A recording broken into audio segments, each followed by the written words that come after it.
વડોદરાના વકીલ મંડળ દ્વારા અચોક્કસ મુદતની હડતાલનું એલાન કરવામાં આવ્યું છે। અદાલતી કાર્યવાહીથી દૂર રહેવાનો નિર્ણય લેતા વકીલોએ વિરોધ નોંધાવ્યો।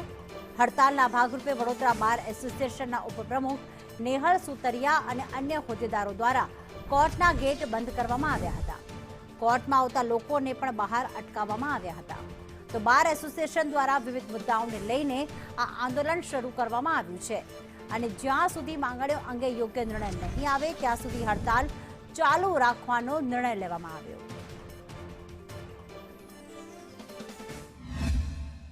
નામદાર હાઈકોર્ટ દ્વારા હાલમાં એક પરિપત્ર બહાર પાડવામાં એક સર્ક્યુલર બહાર પાડવામાં આવી છે કે જે લીગલ પેપર હતા એ સાઇડ પર કરીને A4 સાઇઝના પેપર પર ટાઈપિંગ કરવું અને જે ફોન્ટ ટાઈપ કરવામાં આવે તે ફોન્ટના બદલે નવા ફોન્ટથી ટાઈપ કરવું, જેના કારણે વકીલોની અમારા અસીલોની વર્ષો જૂની જે ફાઇલ છે અને એ ફોનથી અમારે જો કોઈ કોપી પેસ્ટ કરીને અમારે કંઈક કરવું હોય તેમાં ઘણું બધું નુકસાન થાય તેમ છે।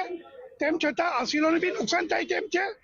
અમારે નામદાર ગુજરાત હાઈકોર્ટના તમામ હુકમો, તમામ ઓર્ડરો, તમામ સર્ક્યુલર શિરોમાન્ય છે, પણ કોઈક જગ્યાએ ગુજરાતના તમામ વકીલોને નુકસાન થાય તેમ છે। આવો એક પરિપત્ર જે બહાર પાડવામાં આવ્યો એ પરિપત્રનો અમે વિરોધ કરી રહ્યા છે, કારણ કે આ પરિપત્ર એ વકીલોની વિરુદ્ધનો, વકીલોના હિતની વિરુદ્ધનો છે। જે વકીલો 30, 50 વર્ષથી વકીલાત કરતા આવ્યા છે, જેમની ફાઇલો ઓલરેડી એમના કોમ્પ્યુટરમાં સેટ થયેલી છે, જે વકીલો 30 વર્ષથી 50 વર્ષથી જે ટાઈપની પદ્ધતિથી એ લોકો ટેવાયેલા છે, હવે આ નવી પદ્ધતિ જે લાયા છે એનાથી વકીલોને પણ તકલીફ પડે છે, આવનાર અસીલો ઉપર પણ એટલો ખર્ચ પડશે, જેથી કરીને વડોદરા વકીલ મંડળ એનો સખત વિરોધ કરી રહ્યા છે।